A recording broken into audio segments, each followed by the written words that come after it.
गर्मी के सीजन में जैतो जवनिया सूख गे छाउड़ी।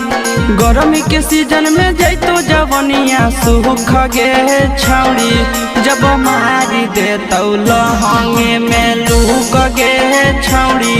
जब मारी दे तो लहंगे में लूक गे छाउड़ी। आगे बढ़े लगतौ दिने दिने दुख गे छाउड़ी। आगे बढ़े लगतौ दिने दिने दुख गे छाउड़ी।